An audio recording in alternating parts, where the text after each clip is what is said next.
Perkenalkan, nama saya Vivan Supri Agustin, NIM 12-12-01-10-541, jurusan Hukum Keluarga. Baiklah, pada malam ini kita akan membahas narasi toleransi beragama. Di Indonesia terdapat berbagai macam ras, suku, budaya, dan agama. Maka untuk itu perlulah toleransi. Salah satu toleransi ialah toleransi dalam beragama. Apa itu toleransi?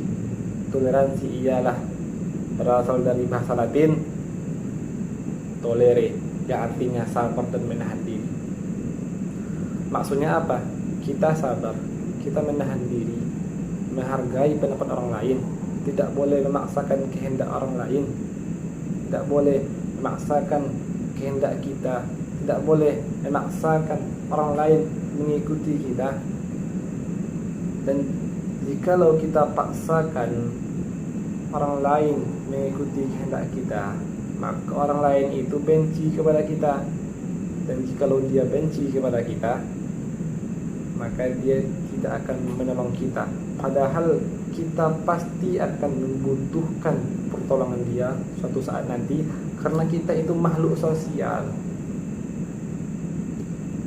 Nah, di dalam Islam itu boleh toleransi? Boleh. Apa contohnya? Toleransi dalam bermuamalah, jual beli, toleransi dalam perdagangan, boleh. Tapi kalau toleransi dalam ibadah, misalkan ibadah kita, ibadah sholat, digabungkan dengan ibadah umat yang lainnya. Misalnya hari Senin kita sholat, hari Selasa kita ke gereja, hari Rabu kita sholat, hari Kamis kita ke gereja. Itu tidak boleh, wahai kawan-kawan. Toleransi beragama itu ada batasnya. Maksudnya itu kita tidak boleh menyuruh, memaksakan orang Kristen itu, memaksakan orang Buddha itu masuk ke agama Islam dengan paksaan. Karena kalaupun dipaksa nanti, orang itu tidak akan ikhlas dalam menyembah Allah Subhanahu wa ta'ala. Biarlah mereka mendapat petunjuk dari Allah Subhanahu wa ta'ala. Tugas kita itu hanyalah memberi dia nasihat, berdakwah kepada dia. Jikalau dia terima, maka dia dapat petunjuk dari Allah. Jikalau dia tidak menerimanya, maka petunjuk Allah belum ada padanya. Salah satu dakwah itu ialah ada dakwah secara lisan. Secara lisan ini maksudnya ialah kita menasihati dia, kita ngomong sama dia.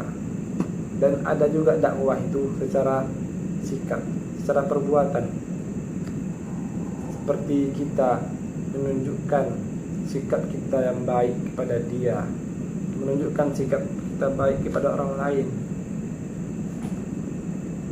Maka tidak akan lama lagi pasti orang itu akan bertanya kepada kita, kamu kenapa baik? Kamu kenapa melakukan ini? Kita jawab, ini adalah salah satu yang diajarkan oleh Islam kepada kami. Maka dari situlah timbulnya dakwah secara perbuatan. Jadi kawan-kawan sekalian, kita di Indonesia ini,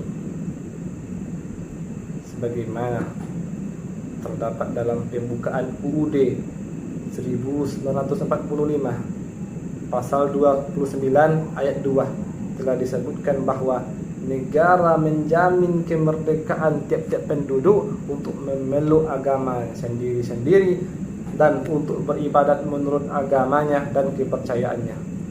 Sehingga kita sebagai warga negara sudah sewajarnya saling menghormati antara hak dan kewajiban yang ada di antara kita demi menjaga keutuhan negara dan menjunjung tinggi sikap toleransi antar umat beragama.